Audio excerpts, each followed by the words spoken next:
Hi, this is Rahim, and I'm here today to talk to you about the importance of cultural sensitivity in the Infosys context. Now, why am I talking about cultural sensitivity to you? You might be aware that we are a company which comprises of people from 26 nationalities. Now, that's a lot of people from different cultures interacting with each other on a one-on-one basis, on a daily basis. These days, companies look at this term called cultural fit very closely.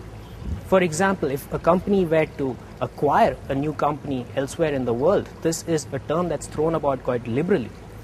If I were to take an Infosys specific example, for example, hypothetically speaking, if we were to expand to South America in the near future, the very fact that we've got a DC in Mexico, where we've got Mexicans who share the same culture as a lot of South American countries, would help tremendously when we decide to set up shop in any country in South America.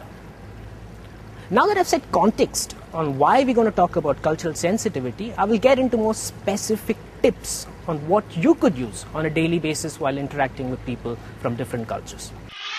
Our first tip today has to do with understanding or knowing about a lot of traditions followed by people from different cultures around the world.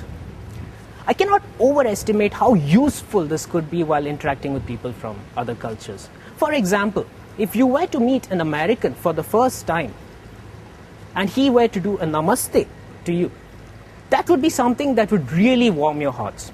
Now, if we were to be meeting a Japanese client for the first time and you were to bow to show some respect, now that is something that this client would deeply appreciate given the cultural context behind it.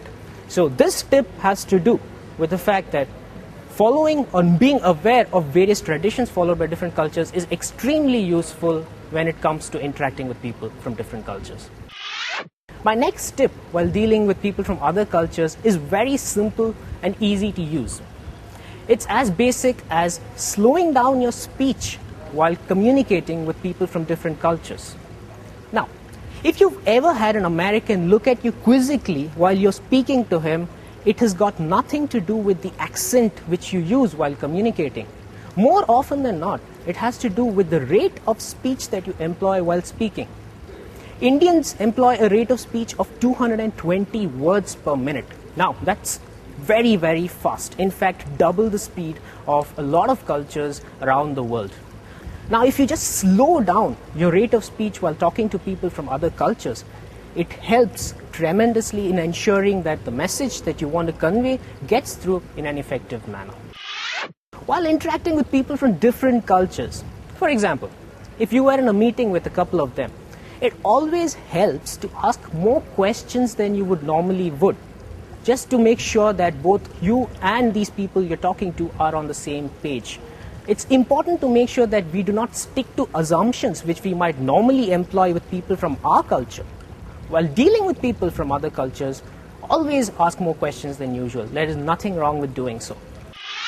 A lot of times, while interacting with people from other cultures, the meaning of what you've been trying to say gets lost in translation, which is why it's important to paraphrase as much as possible when it comes to dealing with other cultures. For example, if you were on a teleconference call with a client sitting in the United States, let's call him Mike.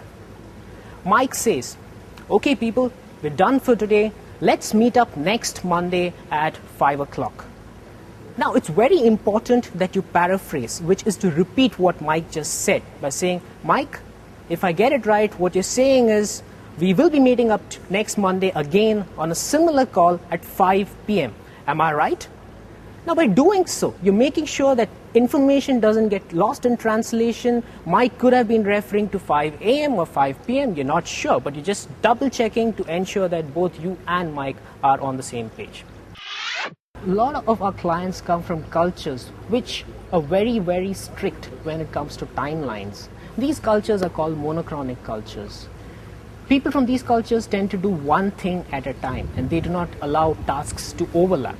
We, on the other hand, are from polychronic cultures. We are very comfortable doing multiple things at a time.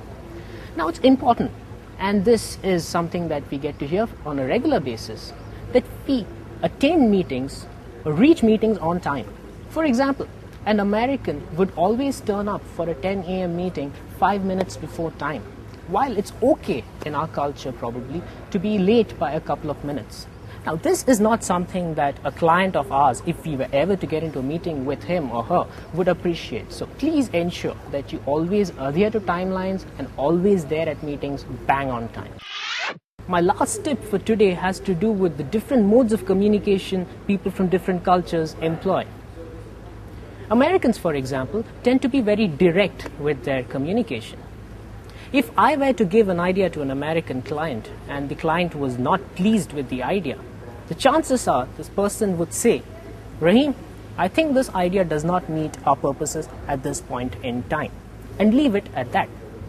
At the same hand, if I were to bounce the same idea to a person within our culture, to ensure that I do not feel bad, this person would be likely to say, Rahim, I think that's an excellent idea. It's an amazing idea. We could probably look at it at a later point. Now, the problem with such communication is it's not very clear here whether my idea would be used at all. While this person might be trying to make me feel better, it is very likely the person also doesn't think it's a great idea. Those were the cultural tips for today. We'll be back with more. Till then, stay tuned to Infi TV.